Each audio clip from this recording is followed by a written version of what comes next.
دەوتیان یەشتانە هەر نەوەستان هەر مناقەشەکردن و قسەکردن بە شوعیب لە ئاخرا وتیان فأسقط علينا كسفا من السماء إن كنت من الصادقين دەیکوا تۆڕی قەومی لوت وای بەسەر هاتوو قەومی نوح وای بەسەر هاتوو دەکوا کۆمەڵە بەردێ با لە ئاسمان و بێتە خوار و ئەگە تۆ ڕاستگۆی گاڵتەیان پێکرد وەکو قوڕەیش وەکو لە مەعرەکەی بەدر ئەیان وت قالوا اللهم إن كان هذا هو الحق من عندك فأمطر علينا حجارة من السماء أو ائتنا بعذاب أليم يا ربي خوايا أجر أما حقا باران من ببارنا بسرمانا يا عذابك قرص من بوبيني أو هيا نوت وأما نش قالطيان بشعيب كرت شعيب أجر تو راستك كل أسمان وبا غضبك من بوبين أو شيء فرموا على الله توكلنا ربنا افتح بيننا وبين قومنا بالحق وأنت خير الفاتحين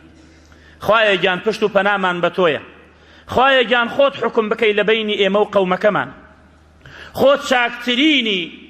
أوانيك حكمكي لبيني خلشدا ويا قوم اعملوا على مكانتكم أي قومكم كردوا بكن بو خوتان شون خوتان إني عامل منش كردوي خومكم سوف تعلمون من يأتيه عذاب يخزيه ومن هو كاذب فارتقبوا ايوه تشاوروان بن كبزان من شوم سركوم اني معكم رقيب من تشاوروانم يا ايوه تشاوروان بن كتون خوي قورو مهربان زليلتانك عذاب بسرتان داغري اني معكم رقيب من تشاوروانم لبروي خوي قورو مهربان سرم بخا استفادين ابو لقل قومك يا شان كساني ايمانيان بشعيب هاورد زور نصيحتي قومك كرت استفادين نبو فأصبحوا صما لا يسمعون وبكما لا ينطقون وعما لا يرون صم بكم عمي فهم لا يرجعون بلام زبانا هبو بلام نيانتواني حق بلين وهروها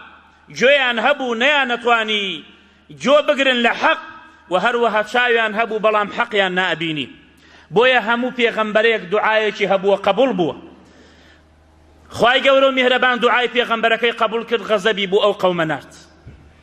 بە سێ شێوە غەزەبی بوو ئەو قەومە نارد غەزەبی یەکەم ئەڕەجفە زەوی لە ژێر پایان هەمووی کەوتە لەرزین غەزەبی دووەم ئەسەیحە دەنگێکی زۆر بەقەوت دای لەو قەومە غەزەبی سێهەم ئاگری بەسەریانە بارە ئەگەر خواهی گەورە میهرەبان ئاگر بەسەر تا ببارێنێ بۆ چۆ ڕائەکەی ئەگەر خوددا غەزەب لە قەومێ بگرێت بۆ چۆ ڕاکەیت و بۆ لای کێ ئەگەڕێیتەوە بۆیە ئەی قەومەکەم چەنێ بگەڕێنەوە بۆ لای خوای گەورە میهرەبان واز لە تاوان و مەعسیەت بێنین قانجازی خۆمانی تایە لە دنیا و لە قیامەت قال تعالى فأخذتهم الرجفة فأصبحوا في دارهم جاثمين فأخذتهم الرجفة يك لرزين زوي دايليان فأصبحوا في دارهم جاثمين وقال تعالى وأخذت الذين ظلموا الصيحة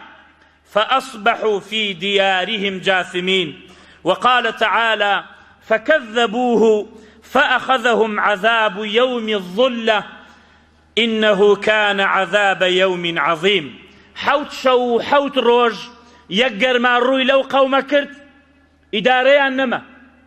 نلا سيبر نبا أو كردن ببان خويانا نبا أو خواردن ئەچوونە ژێرزەوێەوە بۆ ئەوی فێنکایەک بێت خراوتر گەرمە بوو حەوت شەو و حەوت ڕۆژ هەموویان شێت و هار بوون لە گەرمە ئەم جاکە خوای گەورە و میهرەبان هەورێکی بۆیان هاورد هەورەکە بایەکی فێنکی تیا بوو ئەڕۆیشتن بۆ دۆڵەکان هەموو قەومەکە ڕوویان کردە دۆڵەکە کە وتیان هەورێک هاتووە زۆر فێنکە هەموویان خڕەو بوون لە ژێر هەورەکەدا خەبەریانە نارد بۆ یەکتری بە مناڵ و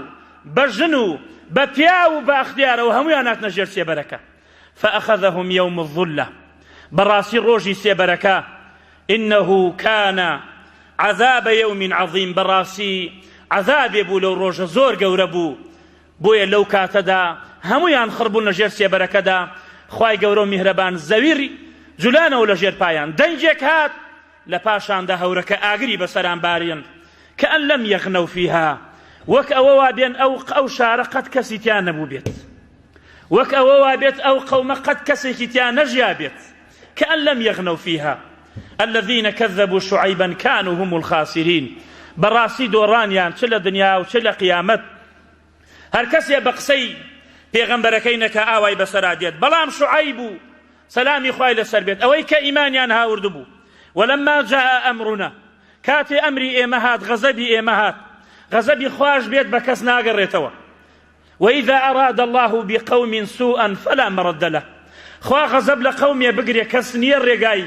غزبي خوا بقريت غزبي خوا كسناتواني بقرين توا ولما جاء أمرنا نجينا شعيبا والذين آمنوا معه برحمة منا وأخذت الذين ظلموا الصيحة فأصبحوا في دارهم جاثمين لسرد شوك روح لبريان نما وك أوان بارشا دار يكنو كأن لم يغنوا فيها بويا شعيب لدواي أو فتولى عنهم وقال يا قومي لقد أبلغتكم رسالات ربي ونصحت لكم أي قومكم رسالتي خوان بيتان قيام زور نصيحتان مكر فكيف آسى على قوم كافرين شون خفت بخم لقومك كبي بروان بخواي قورو مهربان كشريك بوخوا قرار دن شون دل صغلت بم بقومك بلكو دل خوش بم أم قومتناي چند صالة لناويانم زور بجواني تيانا قينم وأي شقاء وعقوبة وخزي وفضيحة أبلغ من أن يصلوا إلى حالة يتبرأ منهم أنصح الخلق لهم قينة شحالتك بنصيحة ترين كز كشعيبا برحم ترين كز كشعيبا دلسوس ترين كز بو أو قومك شعيبا لدايكو باوشي خويا زور بالرحم تر كشعيبا سلامي خويا لسربيت يساكا أو ناصح أمينا پشتیان لێکا ئەڵێ چۆن خەفەت بخۆم لە قەومێک کە بێ بڕوان بەرامبەر خوای پەروەردگار مەحروم بێت ئەو کەسەی کەوا لە ڕەحمەتی خوای گەورە و میهرەبان کە ڕەحمەته وەسعت كل شيء کە ڕەحمەتی خوا هەموو شتی گردێتەوە ئای ئەو کەسە چەند خەسارەتمەندە کە ڕەحمەتی خوا نایگرێتەوە ئەو جەنەتەی کە پانیەکەی بەقەی ئەرز و ئاسمانە ئەوە دۆڕاو نییە کەسێ نەچێتە ئەو جەنەتەوە کە هەر پانیەکەی بەقەی ئەرز و ئاسمانە